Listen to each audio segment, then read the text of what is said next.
Coucou les amis, bienvenue sur la page de la Team Develop Guyane. Alors aujourd'hui, du coup, je vous propose de vous présenter la deck profile que j'ai joué au WCQ Guyane, du coup organisé par la boutique Game Cash. Un deck profile qui m'a permis du coup d'être tout simplement qualifié. Un deck profile qui m'a permis du coup de faire top 6 concrètement, d'être dans le top 8, malheureusement pas dans le top 4. Du coup, je ne repars qu'avec un tapis, alors qu'avec c'est bien un bien grand mot, mais je repars avec un tapis Flanderies. Pas avec la deckbox cette fois-ci, mais ça fait rien, c'est une bonne chose quand même. Je suis un peu sceptique sur ma decklist, mais que je veux quand même vous la partager. Je jouais du coup Sky Striker qui est vraiment mon deck de cœur, un deck que j'aime énormément. Je pense que ce tournoi est un peu mon baroud d'honneur concrètement. C'est je pense la dernière fois que je vais le jouer. Peut-être que je recommencerai à le jouer lorsque le Kaiju Sky Striker va sortir. Donc pour l'instant on ne sait pas à quel moment il va sortir. Donc je ne sais pas quand est-ce que je vais recommencer à le jouer. Mais le deck, j'aime énormément ce deck. C'est quelque chose que je kiffe beaucoup. Le contrôle, j'adore ça. Du coup aujourd'hui je fais top 6, malheureusement pas le résultat que j'aurais escompté. Au final je ne chope pas la qualif pour le championnat d'Europe, je pense que j'aurai d'autres occasions, ça fait rien. Un peu frustré quand même parce que je pense que j'ai fait vraiment de très très grosses erreurs aujourd'hui. Alors est-ce que c'était la fatigue, est-ce que c'était parce que j'étais sous Covid il n'y a pas très longtemps, j'en sais rien, je sais pas. Il n'y a pas d'excuse, j'ai pas été bon, mais le deck reste quand même un deck que j'aime beaucoup et qui tourne vraiment. Voilà, je vous propose de tout de suite partir sur la deck profile, pas en dire beaucoup plus, et je vous parlerai un peu de mes match-ups tout à l'heure. Alors du coup, je vais commencer par les monstres. Je vais les prendre, mettre ça de côté. Alors les monstres, c'est pas compliqué. Je pense qu'il y a beaucoup de choses qui sont très similaires à tous les decks, hein, sauf quelques petits choix minces, on va dire ça comme ça. Donc moi je commence bien sûr avec les Rays, la meilleure carte monstre du deck. La carte est très très forte et sincèrement me permet de sortir de plein de choses, que ce soit d'OTK parfois et surtout de recover à chaque fois. Ray revient très souvent. Alors par contre il faut quand même savoir qu'elle a été debuff, on va dire ça comme ça, dernièrement à cause de la mise à jour en fait des nouveaux rulings qui fait que concrètement lorsqu'un monstre Sky Striker est renvoyé du coup à l'extra deck, comme ça peut arriver par d'autres effets qui nous renvoient nos monstres Link à l'extra deck, du coup on ne peut plus réinvoquer Ray du deck, ça c'est très très dur, on accuse vraiment le coup, mais bon ça n'empêche pas que la carte reste quand même assez forte pour recover de très très nombreuses fois. Bon, c'est un peu dommage, mais voilà, je pense que le deck n'avait pas forcément besoin de se prendre ça, mais je sais que c'est pas forcément un ruling qui va toucher exclusivement Sky Striker, mais bien d'autres situations. En tout cas, elle reste très forte.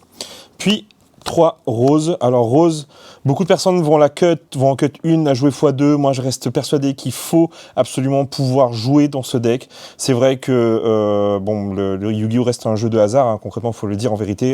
Il y a peut-être une grande partie de mathématiques, mais le hasard joue aussi. Et il faut pouvoir jouer sur ce hasard. Vous savez, c'est un peu comme les attaquants au foot. Hein. Concrètement, si vous imaginez pas que le ballon peut vous arriver à cet endroit-là, vous l'aurez jamais. Là, c'est concrètement ce pari que je fais de me dire qu'il faut absolument que je fasse tout pour avoir un starter, et c'est pour ça que j'en joue 3.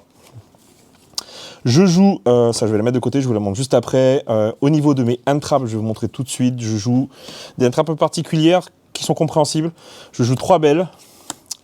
Alors, avec un artwork différent parce que je voulais pas mettre l'autre en ultra que je n'ai pas en secret comparé aux autres.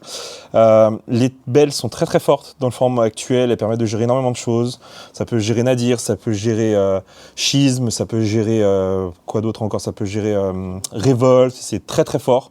Donc en fait, ces cartes pour moi sont très adaptées au format local et je pense que je pouvais ne pas les mettre. Puis je joue bien sûr, comme tout le monde, je pense, 3 H.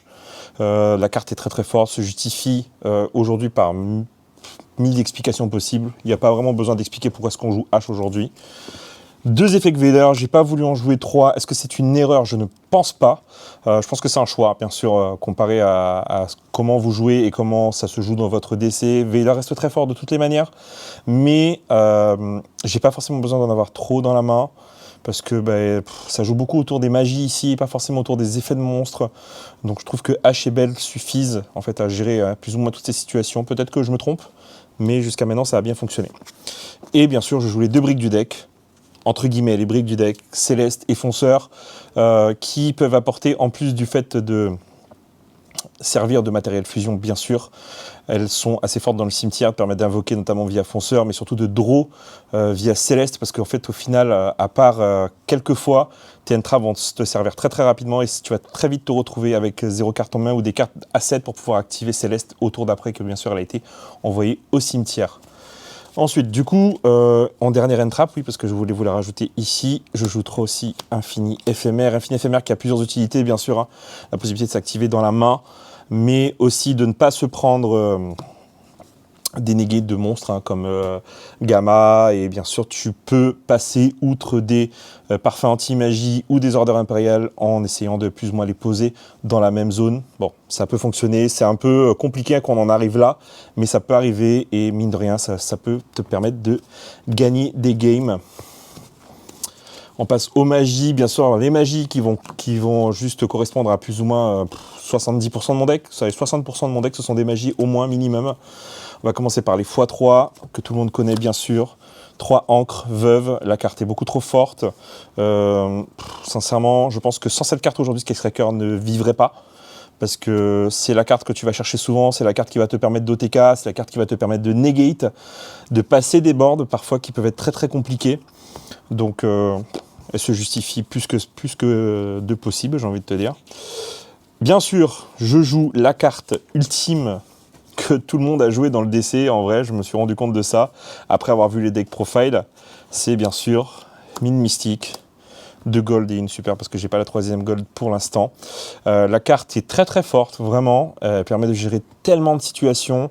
Et concrètement, moi dans le deck, je joue des cartes en fait assez fortes que je vais vous montrer juste après, un peu spicy, qui justifie aussi la présence de cette carte pour ne pas avoir de réponse concrètement à son utilisation.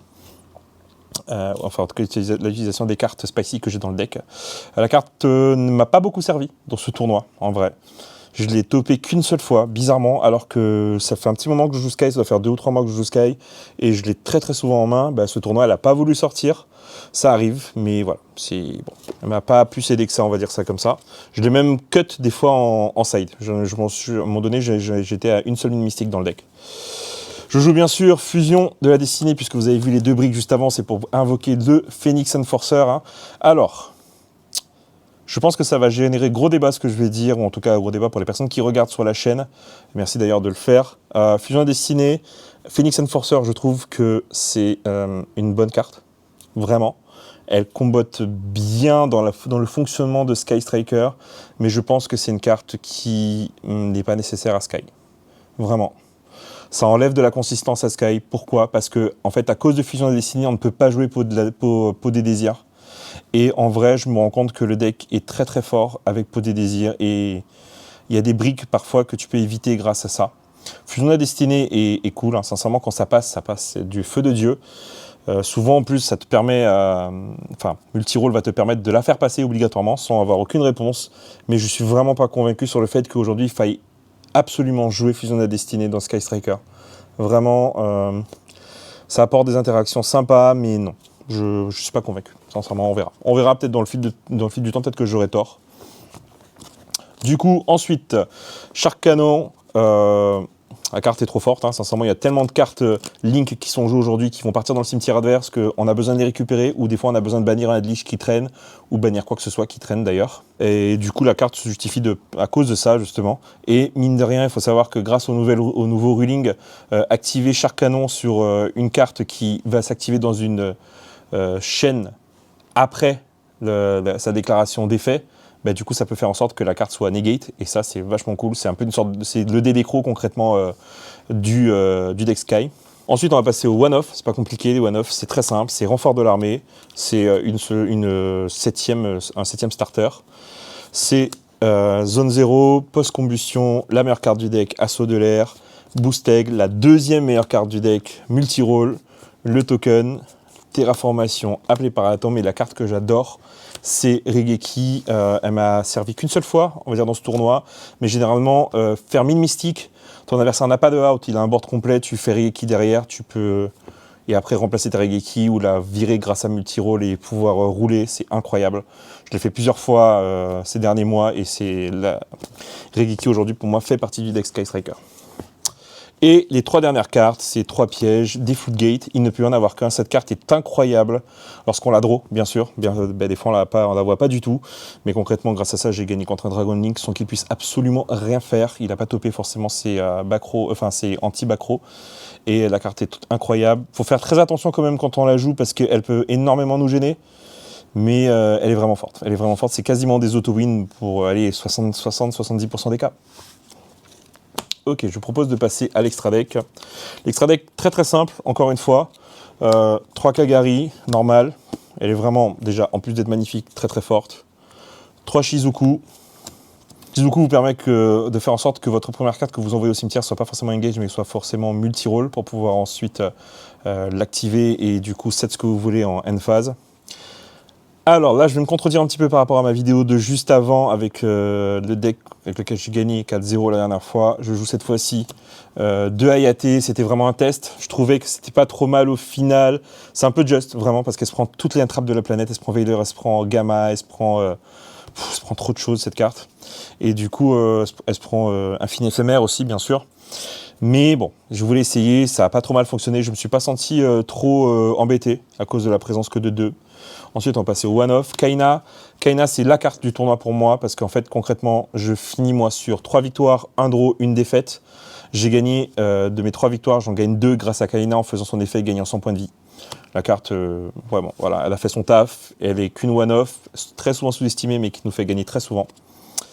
Ningirsu qui peut gérer tout. Je l'ai sorti qu'une seule fois. Crystron, aucune fois. Elle est sortie aucune fois la carte. Et sincèrement, je suis vraiment en train de penser à savoir est-ce que je la garde ou pas. Access Code Bavard, le finisher, mais au final, je ne l'ai pas fini une seule fois avec lui aujourd'hui. Selene, une seule fois invoqué pour invoquer Access Coder, mais qui ne m'a pas permis de finir. Zeke, bien sûr, et Exécuteur Phoenix. Je vous dis, je sais pas, je suis pas très convaincu par Exécuteur Phoenix. Je pense que j'ai encore le temps de réfléchir, mais voilà. On va passer au side. Le side, c'est vraiment ce qui m'a pris la tête de ouf. Il reste combien de temps? 4.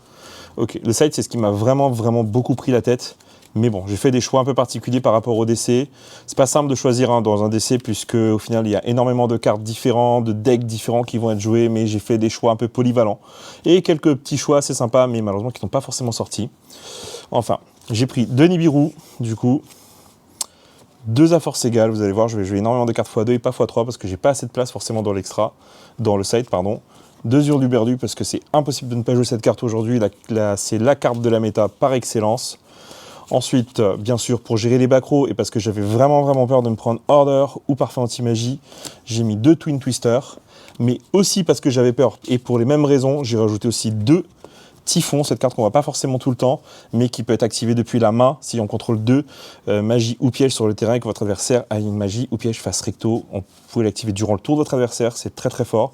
Malheureusement, je n'ai pas eu l'occasion, je ne me suis pas pris un seul order, un seul parfum sur cet événement, mais bon. Je pense que la carte mérite quand même qu'on en parle. J'ai pris le choix de mettre 2 murs de fer impérial. Ça a failli fonctionner contre Virtual World, mais il avait les anti-backrows à ce moment-là. Mais la carte, elle répond énormément à ce qui est joué dans mon DC, puisque tout le monde joue avec des cartes qu'il faut bannir et tout. Donc je pense que si je l'avais topé contre les decks et si j'avais joué contre les decks concernés, ça aurait fonctionné. Et je joue, je pense, un choix qui est très bien et que je réitérerai, je pense, au fur et à mesure. Le package Artefact, où je jouais 2 sanctuaires artefacts et une faux. Je n'ai pas eu l'occasion de le faire. Alors, je ne l'ai pas fait plutôt, mais j'ai eu l'occasion de le faire. Bon, je pense que je réitérerai le choix parce que c'est assez intéressant. Alors, je suis un peu déçu de mon tournoi, je vous avoue. Je ne peux pas dire autrement. Je perds la défaite que j'ai, c'est la première manche contre un Cyberdragon où c'est dommage. Je suis un peu déçu là-dessus, mais ça arrive. Et je trouve que ça fait 3 mois que j'ai recommencé à jouer Sky. C'est un deck que j'aime beaucoup, dont je connais beaucoup les mécaniques. Mais j'ai jamais fait autant d'erreurs concrètement que sur ce WCQ. Je regrette beaucoup de mes choix, mais le deck reste quand même un deck que j'aime beaucoup et que je ne cesserai jamais entre guillemets de jouer quand j'ai envie de le jouer. Mais voilà, c'est C'est dommage, mais je reste quand même du coup dans le top 6, dans le top 8 du coup de ce tournoi. C'est quand même cool. Merci du coup à toutes les personnes qui ont participé, à la communauté.